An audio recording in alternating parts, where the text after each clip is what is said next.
Welcome back, gamers. As you all know, in a gaming landscape where the real-time strategy genre has seen its once tiny star fade into the background, Stormgate arrives as a beacon of hope for fans yearning for the return of the glory days marked by titles like StarCraft and Warcraft 3. Developed by Frost Giant Studios, a team founded by veterans who helped shape some of Blizzard's most iconic titles, Stormgate is an ambitious attempt to resurrect the genre that many had prematurely declared dead. But is it succeeding? Let's find out.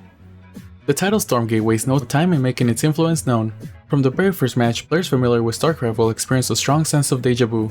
The game features three distinct factions: the Vanguard, a militaristic human faction reminiscent of StarCraft's Terrans; the Infernal Host, a demonic horde that mirrors the Zerg; and the Celestial Armada, an advanced ethereal race drawing clear inspiration from the Protoss.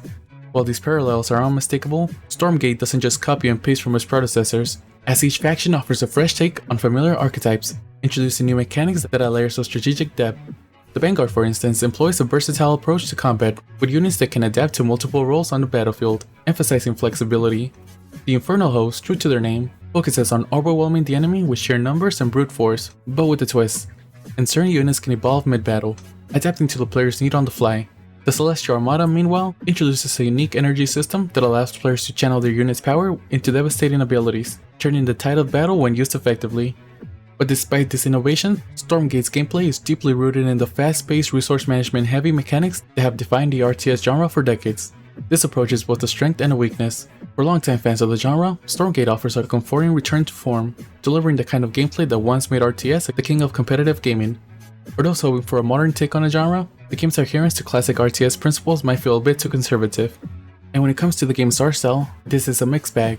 The game adopts a bright, colorful, and somewhat cartoonish aesthetic that starkly contrasts with the gritty realism seen in many contemporary titles.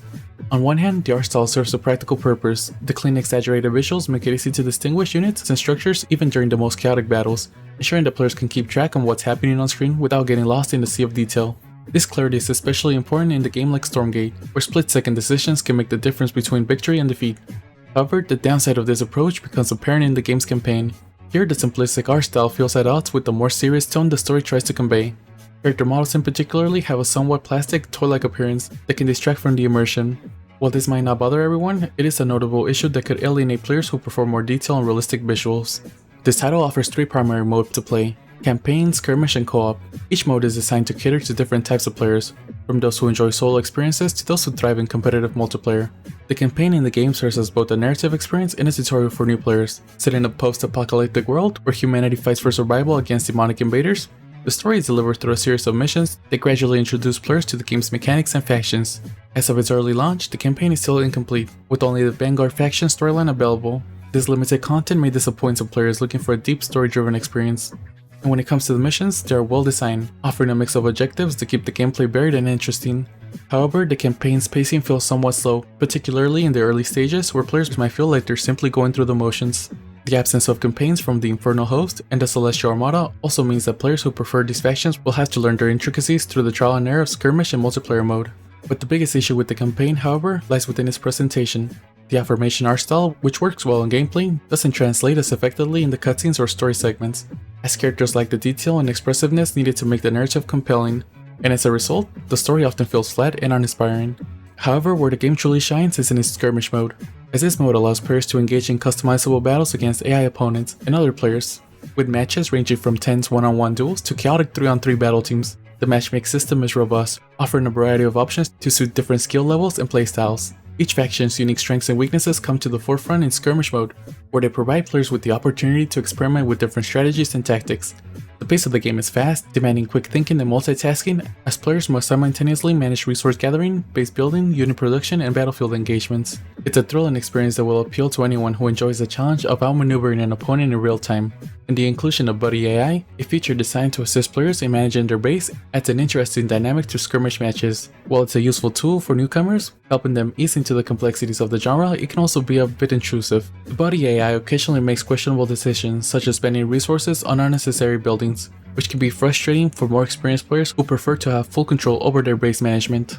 The game's co-op mode is an attempt to make the RTS genre more accessible and allowing players to team up against AI opponents. And this mode offers a range of cooperative missions where players must work together to complete objectives and defeat powerful enemies. It's a great way to introduce friends to the game, especially to those who might be intimidated by the competitive nature of skirmish mode. However, the co-op experience is somewhat uneven. The missions are well designed and offer plenty of variety, but they lack the depth and replayability of skirmish mode. Once you've played through a mission a few times, there's little incentive to return unless you're helping a friend. Additionally, the co-op mode doesn't fully utilize the potential of buddy AI, which feels like a missed opportunity to create a more dynamic and engaging cooperative gameplay. Stormgate is a commendable effort to revive the RTS genre. It's a game that knows its audience and caters to them with precision, delivering the kind of gameplay experience that RTS fans have been craving for. The game's commitment to classic RTS mechanic, combined with the modern innovative like buddy AI and faction-specific mechanics, make it a worthy successor to the genre's greats. But this game has some shortcomings, like its art style, its co-op mode, and its campaign, and these issues are compounded by the fact that Stormgate is still in early access, meaning that the full experience is not yet available. That said, the game does have a lot of potential. If Frost Giant Studios can address the game's rough edges, particularly in the campaign and the visual presentation, then Stormgate could very well become a standout title in the RTS genre. It's a game that with time and polish could fill the void left by others like StarCraft and Warcraft. As it stands, for me the game is an okay game, as it offers a nostalgic yet fresh take on the classic gameplay, with enough innovation to keep things interesting. While its art style and campaign aren't perfect, the core gameplay experience, especially the skirmish mode, is solid and enjoyable. For fans of the genre, Stormgate is definitely worth keeping an eye on. It may not be a genre-defining RTS that some fans were hoping for, but it's a solid foundation with potential to become something truly special. If you've tried the game, did you like it? Would you recommend it? Let me know in the comments. Thank you for watching till the end. Don't forget to like, comment, share, and subscribe, and have a great day.